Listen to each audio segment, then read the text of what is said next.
President Trump is now demanding all air traffic controllers get back to work now, warning those who don't will face penalties. Trump also says he would recommend a $10,000 bonus for air traffic controllers who did not take off work during the shutdown. 7 News' Tom Rousey continues our team coverage now, live at Reagan National Airport. Tom, even if lawmakers reach a final deal this week, air travelers should still expect residual delays. Yeah, the head of the union for air traffic controllers said today after the last shutdown, it took a while for things to get back to normal. He thinks the same thing would probably happen this time. Meanwhile, here at Reagan National Airport, they had a terrible Friday for cancellations. Then they spent Saturday recovering. Then Sunday, things got bad again today.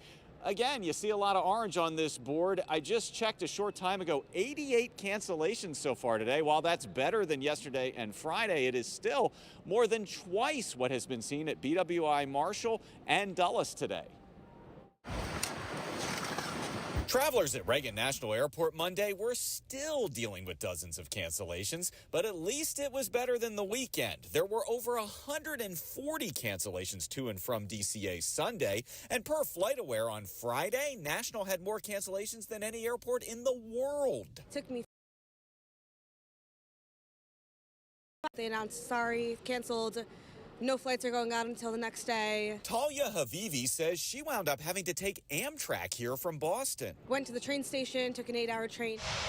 New FAA flight restrictions began Friday, but the FAA says Reagan National also dealt with an air traffic control staffing shortage that same day. That's why it has had far more problems than BWI Marshall or Dulles. And DCA is an extremely low staff facility. National Air Traffic Controllers Association Union President Nick Daniels says it doesn't take many call-outs to impact DCA.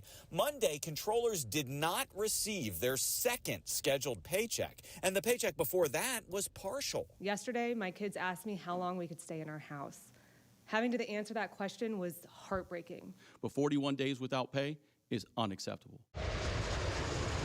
Although Daniels was pleased about the possible reopening of the government, he says don't expect things to immediately return to normal. This shutdown isn't a light switch. It's not just on and it's not just off. And in fact, Daniels said after the last shutdown under the first Trump administration, in his words, it took 2 to 2.5 months before air traffic controllers were, quote, made whole. So the impacts will continue. And by the way, if this shutdown doesn't end, the FAA is set to force airlines to cancel even more flights starting tomorrow at the 3 major airports in our area. And it will increase again on Thursday and increase again on Friday if nothing changes. Reporting live at DCA, I'm Tom Rousey, 7 News. All right, Tom, as always, thank you for your excellent